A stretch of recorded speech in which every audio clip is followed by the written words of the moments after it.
So we have been telling you about that report by Twaweza about a majority of Kenyans, 70%, want the Kenya Defence Forces out of Somalia. Remember, this has been ongoing ever since Kenya's incursion into Somalia about 6 years ago. Remember Operation Linda Nchi. Let's now bring in Victor Ateng from Twaweza to just put perspective into these numbers. Thank you, sir, for joining us. Thank you so much. Just if you can give us an overview of the findings of this survey. Yeah, so we did this survey between 15th of August and 6th of September. We reached 1,801 respondents, which is a panel that we poll every month. And this particular wave was on security issues within the country. Earlier on, we released a report about local security issues and confidence in the police in Kenya. But this particular day, or this particular report that we released today, is focusing on issues to do with radicalism and terrorism, and of course issues to do with KDF being in Somalia. So we have 7 facts that we are publishing today. Basically, these are citizens' views, and one of the findings we have is that 9 out of 10 Kenyans believe that Al-Shabaab remains a threat to the country. So that means citizens are living in some fear that anything could happen with regard to terrorism anytime. Now, the second fact is that half of citizens feel that lack of job opportunities and poor governance is the main reason why Kenyan youth feel vulnerable or find it appealing to join radical groups. Because we've heard it or we've seen in the media that several reports showing that Kenyan youth are crossing over to Somalia to join the militia. Now, the third finding, if I can proceed, is that more citizens favor a military approach to combating radicalization and as compared to a conciliatory approach, which is mentioned by 25% of citizens. Now, the other thing that we established in this survey is that 2/3 of Kenyans express confidence in Kenya Defence Forces protecting them in case of an attack. So much as citizens are talking about Kenyans, KDF withdrawing from Somalia, they are expressing confidence in them. And that is just reflected in the way the proportions are distributed in the percentages of the 70% that we are showing in the report as saying that KDF should withdraw from Somalia, because 53% are saying bring back the forces but redeploy them at the borders. Yeah, because they have confidence in them. Remember, these guys went there in 2011. Kenyans have followed from that time what they have been doing.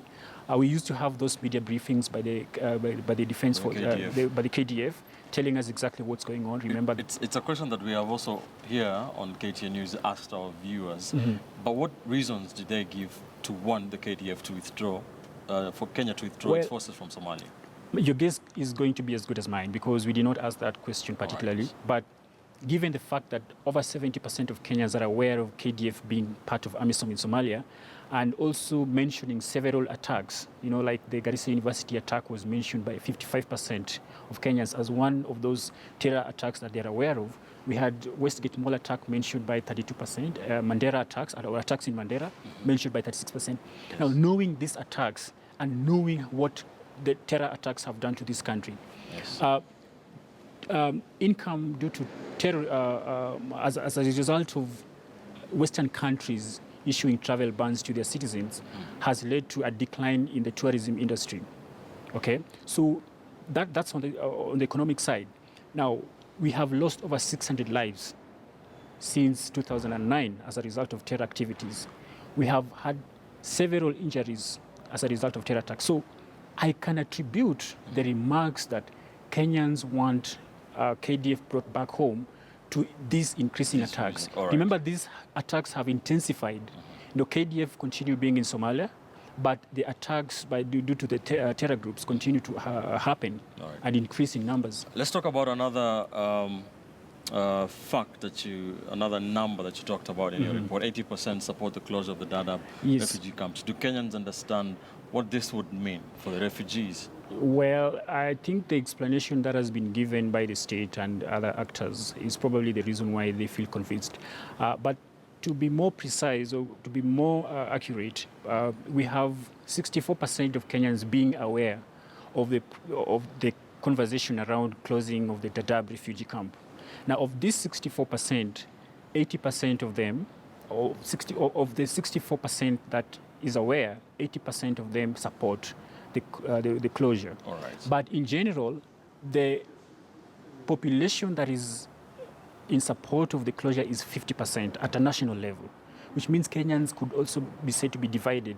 If you take the consideration, if you were to do further analysis, which is what we have done. Right. But overall, those who are aware of this conversation, 8 in 10 of them support the closure. Right. Yeah. Let's talk about the people who are being worried about, the 65% being worried that their family members are being targeted by, for recruitment by these militant groups. Yes, yes. So this is here yes, within Kenyan borders. Again, this is based on the media reports that we've had in the country. You know, we've had from as far as Western Kenya, which initially wasn't thought as a zone where Al-Shabaab would be targeting. So we thought we should ask citizens: do they feel worried that their family members could be recruited by Al-Shabaab? And indeed, 65% or 6 in 10 Kenyans feel worried that a family member could be recruited by Al-Shabaab or other militia or radical groups. Yeah. So that shows you that Kenyans are really following issues on terror. They have been victims, and government should come out to assure them of steps that it has taken to mitigate terror issues in the country. We know we have the Nyumba Kumi initiative, but I don't think they have all the information as far as dealing with the psychological fear that they have in them. As far as, for example, with 9 out of 10 Kenyans talking about feeling threatened by Al-Shabaab, and at the same time feeling worried that a family member could be recruited by these terror groups, calls for an intervention, a psychological intervention. All right. Yeah. All right. Isn't it a kind of what is it called? Contradiction from your findings that a lot of Kenyans want KDF out of Somalia, but they don't want. They're divided right down the middle in terms of if the refugees in Dadaab could go back to Somalia, because it is the issue of refugees going back to Somalia is there are so many aspects to it. Government says they don't have enough support to handle them. At the same time, it has been said to have some terrorists. So, Kenyans are saying we are suffering here. They can see, we had these attacks in Nairobi, we had these attacks in Mandera, Garissa University. So, if that is going to to lessen the number of attacks that we have in the country, then they are justified, although they didn't give specific reasons.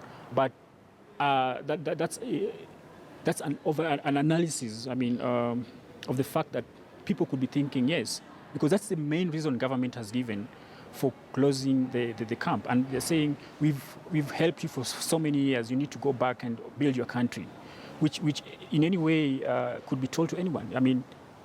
Building a country is also when you build your country, you also take ownership and protect it. So those are some of the reasons. All right. If you did a survey, we would probably come out from this kind of polls. All right. Yeah. Thank you, sir. Thank you so much. You're welcome. Victor Rateng from Twaweza, of course, Twaweza having that survey, talking about, of course, those giving us those numbers, the number of people who want Kenya to withdraw its troops from Somalia. Remember that Kenya's endgame in Somalia, big conversation for the last 2 years. Also, the issue of the closure of the Dadaab refugee camp also coming through that survey by Twaweza. Kenyans seemingly divided right down the middle on whether the refugees should be sent back to Somalia. It is